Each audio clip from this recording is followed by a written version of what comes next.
ෆෝරෙක්ස් වලින් දවසට 10% වගේ ප්‍රොෆිට් එකක් ගන්න බොට් කෙනෙක්ද ඔයා හොයන්නේ? එහෙමනම් මේ බොට් එකෙන් දවසට 10%ට වැඩි ප්‍රොෆිට් කරන්න පුළුවන්. ඔයාට පුළුවන් මේ බොට් එකේ ලයිසන් එකක් ගන්න. ෆන්ඩඩ් ටැලන්ට් account පාස් කරන්න පුළුවන්. බොට් රන් කරන්න ඕන සීසන් එකයි බොට් හොඳටම වැඩ කරන බ්‍රෝකරු දැනගන්න අවශ්‍ය නම් WhatsApp වලින් මැසේජ් එකක් යවන්න.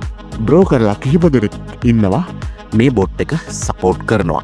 මොකද මිලිසකන් ගාන්ට ට්‍රේඩ් ඕපන් කරන බොට් කෙනෙක් නෙමෙයි මේක. මේ බොට් ළඟ 1 සෙකන්ඩ් වගේ ට්‍රේඩ් ඕපන් කරන්නේ නැහැ. එහෙමනම් මේ තියෙන්නේ ලයිව් account එකක්. මේ ලයිව් account එකේ බොට් හොඳට perform කරන විදිහ බලන්න. එහෙමනම් ඔයාට පුළුවන් මේ ලයිව් account එක කොහොමද ට්‍රේඩ් වැටෙන්නේ කියලා බලන්න. මේකේ සර්වර් එකයි account name එකයි hide කරලා තියෙන්නේ. ඒකට හේතුව ඒ බ්‍රෝකර්ලා අපි ප්‍රසිද්ධ කරන්නේ නැහැ. දැම්මම අපේ බොට් ගන්න අය විතරයි මේ බ්‍රෝකර් ප්‍රසිද්ධ කරන්නේ. ඔයාට පුළුවන් මේ ට්‍රේඩ් වැටෙන විදිහ බලන්න. මේ වීඩියෝ එක බලලා ඔයාට මේ බොට් අවශ්‍ය නම් අපිට මැසේජ් එකක් දාන්න WhatsApp මගින්. මම කවුද කියලා කියන්න ඕන නැහැ. මාව ආශ්‍රය කරලා බලපන්. සෙට් නම් හිටපන් නැත්තම් කැපියා.